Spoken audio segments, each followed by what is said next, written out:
Bine ai venit la Fă Diferența, un podcast dintre mine și tine, dintre voi și dânsii, în care tot voi ați faceți diferența, dintre generații. Dar până atunci eu am de privit un podcast, ok?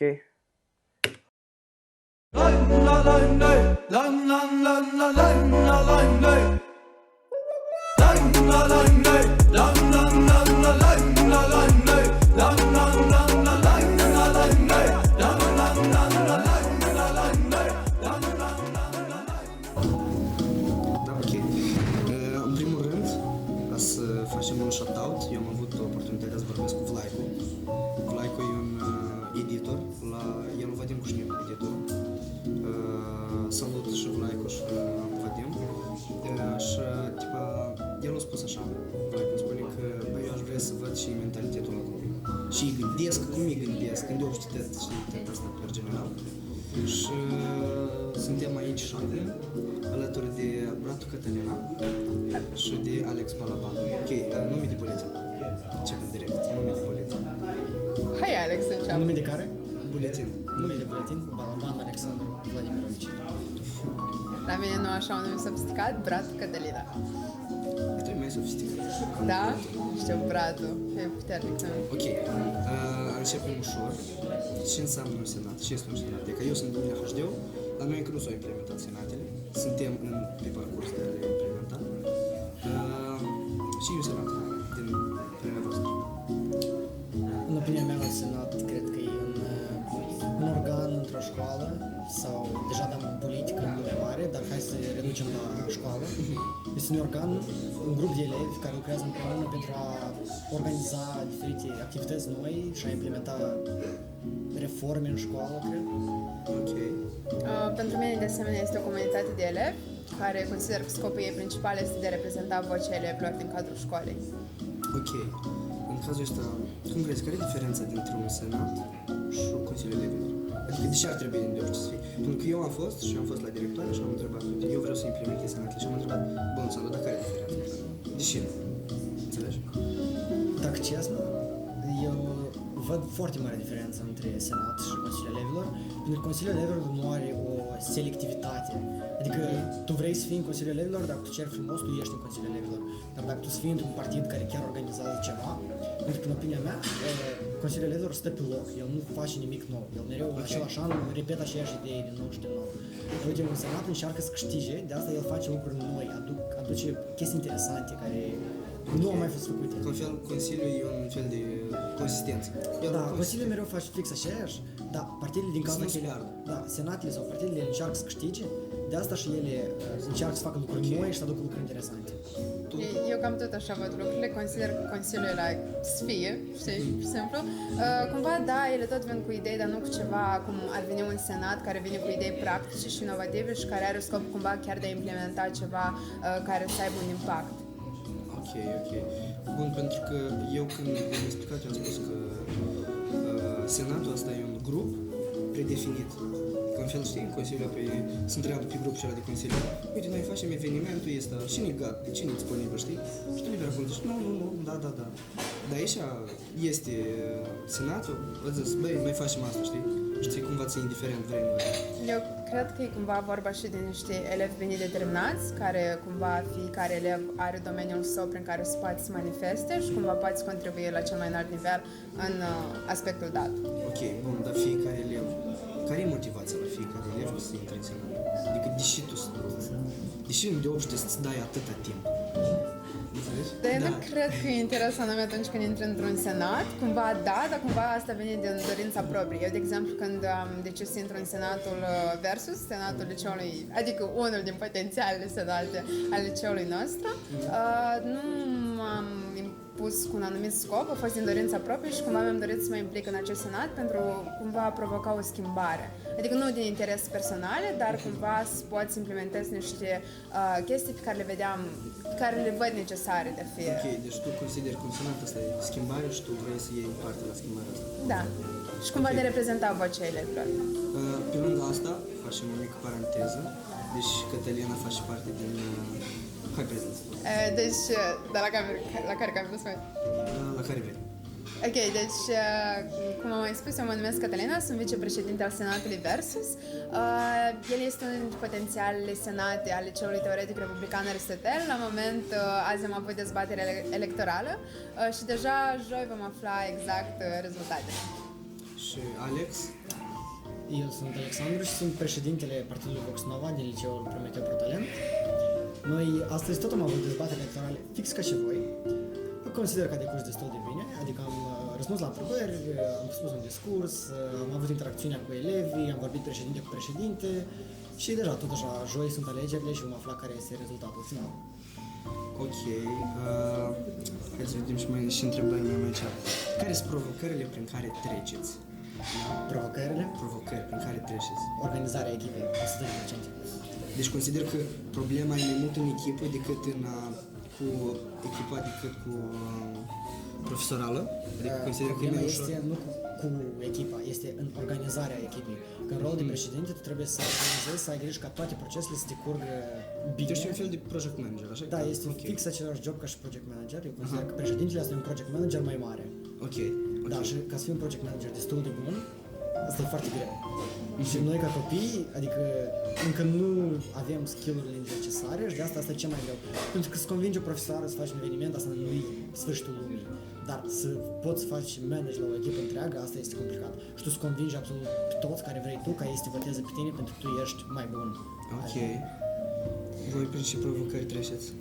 Tot cred că e vorba de organizare, dar și cumva depinde de ideile pe care vrem să le abordăm. Pentru că noi chiar vrem să facem anumite idei care chiar au un impact și cumva care nu s-au mai revăzut sau să organizăm pur și simplu niște evenimente doar să fie. Vrem chiar să introducem ceva practic în școală care să fie folositor și necesar și cumva asta vine vorba de colaborarea cu diferiți sponsori și cumva trebuie să-i convingi de ce tu ești, reprezinți o posibilitate de parteneriat și de ce ar trebui să te susțină pe tine și cum să-ți promovezi ideile și cum totodată să promovezi față de elevi ca să aibă încredere că asta nu-ți vorbe goale, dar tu vii cu acțiuni concrete. Ok, da, eu partea asta cu sponsorii foarte tare îmi place pentru că copiii spun că, de exemplu, foarte des, dar nu o să avem bani, dar nu o să fie destule fonduri, dar cum asta voi să faceți? De fapt, sunt foarte multe organizații care oferă bani, dacă tu ceri destul de insistent, sunt organizații care oferă bani la diferite senate, chestii de genul pentru diferite proiecte mari. Deci eu chiar mă gândesc că se poate de implementat un proiect mare, ceva wow. Da, că să implementezi așa un proiect mai ierți, dacă se implementezi așa un proiect, trebuie să ai așa un proiect, știi? Da, trebuie să vii cu un proiect care să atragă și sponsorii, dar și să intrige elevii. Și să intrige sponsorii. Da, să intrige și sponsorii, ca ei să dai bani, că totuși îi dau bani în schimb la nimic. Adică doar la să te ajute pe tine. Asta e un fel de grant, ca și cum da, face. ca un grant, da. Da, este un grant, tu dai banii doar ajutând pe cineva. Da, nu aștepți înapoi. Cum era o noțiune, un termen, angel investor? Angel investor, un fel de Angel investorii nu chiar dau granturi, ei dau sume mici în schimb la partea mare a companiei, care pe urmă când startup-ul se dezvoltă, ei deja vând suma lor, partea lor mică din companie, cu care a cumpărat-o, să zicem, cu 5.000 de euro, vând cu 500.000, adică asta e diferența. Ok. Dar grantul tu-l dai și tu nu-l aștepți înapoi niciodată. Bun. Acum revenind Da, la temă. vreau să dau chestia asta că nu doar atât vorba de bani, de exemplu, noi în evenimentele pe care le-am organizat până acum, am încercat evident ca premii pentru elevi să căutăm anumiți sponsori care să ne poată promova și ca de exemplu același Cărturești care ne-au oferit... văzut că ți-a avut, da, foarte nice și foarte deschis. Ce ați făcut cu Cărturești prima dată? Noi am organizat Mind Maze, care a reprezentat un joc intelectual, oarecum repartizat în mai multe categorii care avea ca scop integrarea diversilor elevi și cumva noi am încercat să vorbim cu Cărturești dacă ne pot promova, dacă ne pot oferi diverse jocuri de societate sau ceea ce ar putea să ne ofere și și au fost foarte deschiși și ne-au oferit certificate în valoare de chiar 300 de lei, vreo 3 certificate, which is like a very big deal. Că de obicei nu toate, de exemplu, nu toate organizațiile Și sunt... în cadrul ăla și le-ați oferit? Pe ca premii. Dar ce a constat Mind Maze în genere? Un joc, deci a reprezentat un joc intelectual, repartizat în mai multe categorii și întrebările respective erau din diferite categorii și cumva nu erau întrebări basic sau la care să poți răspunde simplu sau dacă dai un simplu search pe Google să poți găsi răspunsul, trebuia cumva să ai anumite abilități ca să poți răspunde la întrebările toate. Ok, super. De voi asta nu e organizat, adică nu organizați tot în școală, da? Da, da, da. Dar ce? Nu, cumva am încercat să ne axăm și pe colaborare cu alte licee, dar am vrut la moment mai întâi să ne axăm în cadrul școlii. Eu cred că după ce se termină alegerile electorale, putem face colaborări, cum a fost vorba despre dezbaterile între școli sau concurs de erudit sau diferite concursuri sportive chiar. Am văzut aveți o postare pe Instagram cu o echipă de volei, cu înscrierile deschise. Da, noi am dorit foarte mult să organizăm campionatul. Continuu. Adică, noi am dorit foarte mult să organizăm campionatul de volei, însă cumva planurile s-au dat peste cap pentru că o perioadă liceul teoretic republican Aristotel a trecut așa a fost acolo o problemă, cu mai mulți copii bolnavi și trebuia oricum o săptămână să amânăm. După asta următoarele idei de evenimente deja trebuia pe ele să le realizăm și... Da, eu spun asta pe mai încolo de făcut, adică să fie ca o idee în spatele capului, pentru că noi suntem gata, noi trebuie doar să-i chemați, noi avem echipă deja. Noi toți suntem gata. Ok, nu știu, vă chemăm. Ok, timp. Cât timp investești? Timp? Da, cât timp îți investești? Adică tu te gândești la senat numai când ești la școală, tipo în pauză, sau tu te duci acasă și tu ești mastermind deja la care... Ascultați-mă atent, absolut toți prietenii mei, toți, spun că senatul, partidul, este noua mea personalitate și eu nu îmi închid gura despre asta și asta este adevărat și de asta prietenii mei se supără pe mine și pleacă și spun că când am să închizi gura, atunci să vorbesc cu tine. Așa că asta e adevărul crud. Da, pentru că am observat și eu asta, de altfel. Am avut o conversație mai de unul cu Alex și Alex a spus: hai, nu te rog frumos pe contul nostru și uite dacă e și părerea de postare. Și constat că ceva o postare nouă, sau el sau Ioan, spre exemplu, tot. Băi, dar și părerea de postare. Și e normal? E normal? E bun? Da. Tu, voi? Ocupă foarte, dar foarte mult timp. Ok. Da, azi doar au fost dezbateri electorale. Eu cu Mariana, care este președintele Senatului, cumva astăzi am stat până mai târziu, toată ziua eram ocupat cu prezentarea, cum să ne prezentăm și cumva e de fiecare dată. Dar oare la elevi le-a plăcut, dar oare cum să mai facem, dar oare cu ce idei să venim? Și apoi vezi că alte senate au venit cu aceeași idee pe care vrei tu să o faci, trebuie să schimbi. Dacă vrei, noi de-a lungul Senatului ne-am axat oarecum să creăm evenimente calitative care chiar într-adevăr să le placă la oameni și cumva încercam să depunem efort în tot ceea ce facem. Aceeași editare a diferitor rubrici, întrebarea zilei sau editarea videoclipurilor sau promovarea evenimentelor. Nu știu dacă ați văzut, dar noi așa mai cu sketch-uri, mai... Și gen, evident că asta necesită foarte mult timp și dedicație. Ok. Vrem să întreb numele. Cine va vine numele? De nu e știți numele. A fost așa, pur și simplu... Să încep. Eu... A fost așa, a fost... La noi Versus, probabil, nu știu dacă ați văzut primul nostru videoclip în care noi ne-am promovat, acolo și la final s-au auzit foarte frumos Versus și poate de la Vemotans cumva. E Gena a făcut așa? Gena a făcut. Nu, acolo asta tu vorbești de alt videoclip, acolo da el, de gen în primul videoclip în care noi oarecum am făcut... Cu televizorul? Da, și acolo s-a auzit Vemotans fundat. Da, e cumva pentru noi toți cumva Vemotans reprezintă inspirație și cumva de aici a provenit toată denumirea și am gândit cu uite Versus și Versus, adică sunt două părți separate care sunt mereu în dezbatere și în contrast și care caută schimbare și cumva, nu știu, n-am vrut să venim cu un nume destul de... Spun așa complicat, banal, care să spunem că e acasă în antichitate sau în Grecia antică însemna asta, pentru că vreau cumva să fie un nume mai modern care să fie aproape de elevi. Ok, dar Vox Nova. Păi, Vox Nova este o caracterizare a partidului nostru, pentru că noi, când eu mi-am pus ideea Da, asta... însă ce înseamnă Vox Nova? Vox Nova înseamnă vocea nouă, în latină. Ok. Și uite, când eu am venit cu ideea asta de partid în genere, că eu vreau să candidez în cursa asta, eu am spus, eu vreau să dau putere vocii elevilor. Asta a fost scopul principal. Și adică Vox Nova este vocea nouă, adică vocea celor tineri, adică generația asta tinere, adică în școală nu mai este, să spunem, monarhia absolută, să spunem, directorul stă cel mai sus și copiii doar ascultă, adică, ok, niciodată nu o să fie egal, dar totuși un pic de putere putem da voce De elevilor. fapt, am văzut că într-o universitate e senate, acolo senatul e așa de ridicat, că regulile trec printre înși. La început și pe urmă se duc la direcție. Înțelegi? Da, Adică- am auzit și eu istoria asta, este vorba de Universitatea din Ucraina, așa? Da, da, da, da. Da, uite, acolo am citit mai un articol întreg și era vorba despre un senat din școală, elevii din anul 2 din facultate, cred că. Ok. Ei au făcut senatul lor, care este atât de puternic, încât tot trece prin ei. Ei sunt șefii școlii și directorul este nou. El a venit anul ăsta în școală și lor nu le place directorul și îl vor să dea afară. Însă directorul s-a adresat la un project manager, profesor de project management, de la dânsul de universitate, care deja e cumva bătrân. s-a trezit un cancer care se mai și a spus că ceva, hai ajută-mă pe mine să nu mă dai afară de la lucru, ce rog, eu nu știu cum să calmez. Și eu cred că ați fi tot ok, eu nu cred că ați dai director afară, dar totuși ceva să facă. Dar asta pentru mine, partidul și ăla e prost, Da, asta e... Băi, da, ar fi interesant ca Senatul să arate putere. Eu cred că motivația, care e motivația voastră? Tu deja ai spus, așa, noi de am vorbit despre asta, așa? Eu consider că motivația asta e că tu să arăți putere. toți oamenii se luptă pentru putere, asta e drept. Apoi și cumva, cum ai să motivezi tu următoarele generații să vină să facă asta? Adică da, noi am înțeles că ți-e interesant și în contextul la schimbare. Dar și Chiar cum azi am avut gândul ăsta. M-am gândit că a fost adresat la mine, pentru mine am avut o întrebare care a fost genul, cum a fost ea, adică voi cu dulapuri pentru elevi în școală, ceva gen, un proiect mare, da?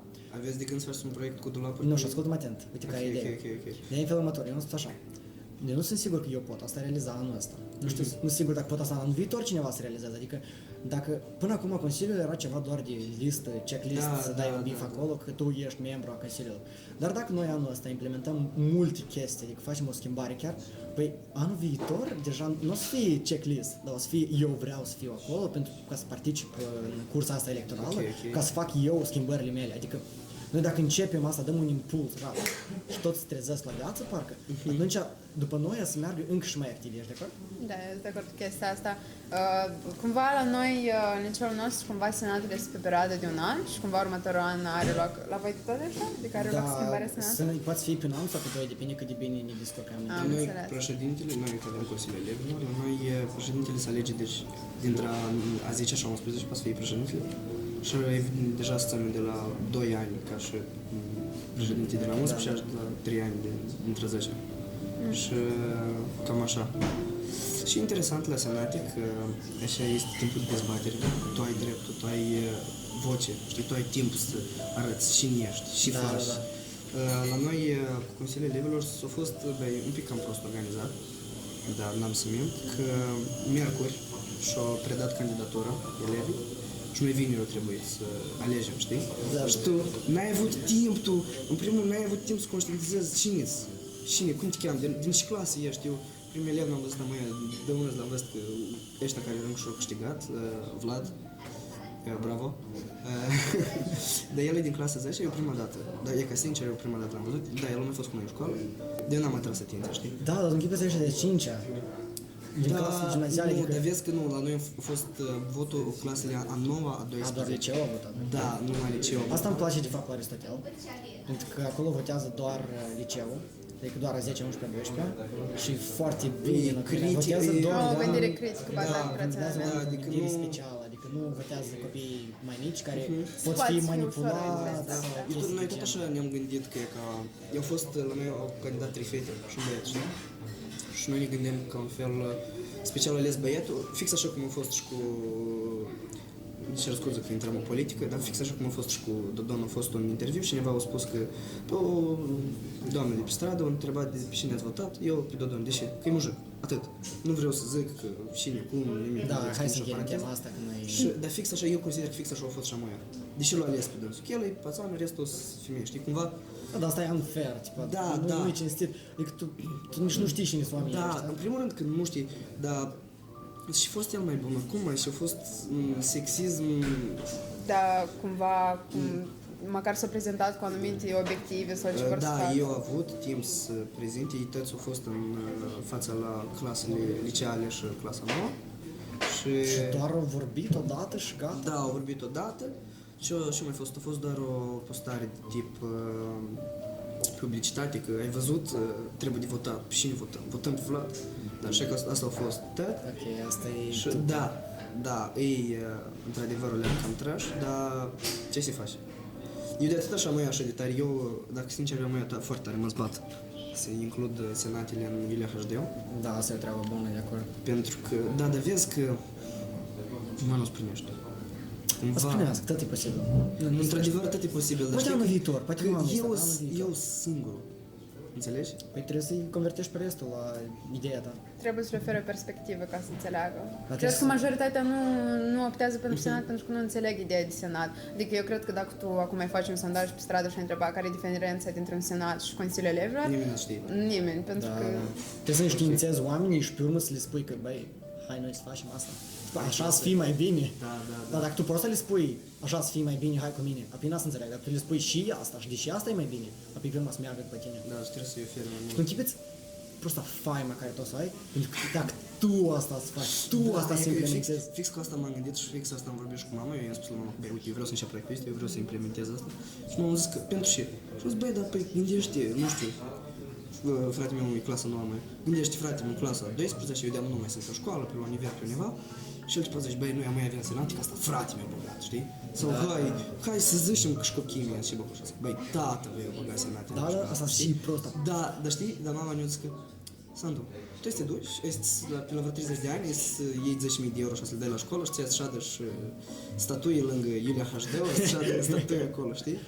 Tipa, da, cumva, Da, dar not earned. da. Dar cu ceva. administrația încercați cum ești legat de Da, eu am implementare? discutat asta, eventual suntem în proces, au fost foarte deschiși, mi-a plăcut foarte tare, adică nu a fost că, știi cum fac unii părinți că și iar tu ideile tale, și te rog, nu, a fost super, eu am fost direct la directoare, doamna Emilia Slavenski, eu a fost dirigenta mea până clasa nouă și am fost direct la dumneavoastră și eu am zis, uitați, doamna Emilia, și părerea de senat, foarte bună idee, dar taman era vineri, știi, și era ziua profesorul și noi am avut ceva festival și am spus că, uite, hai luni.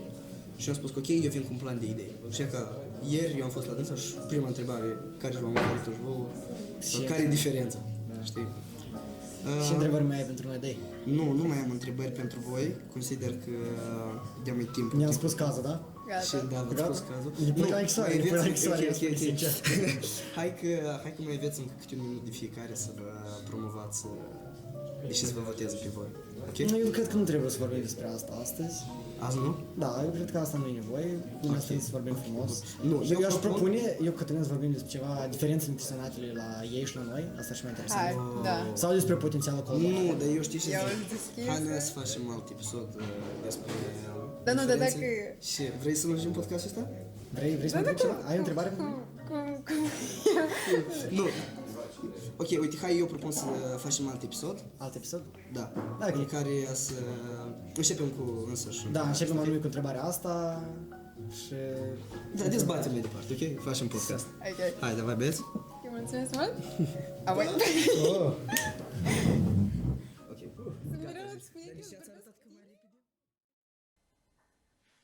Auzi, dar tu faci diferența.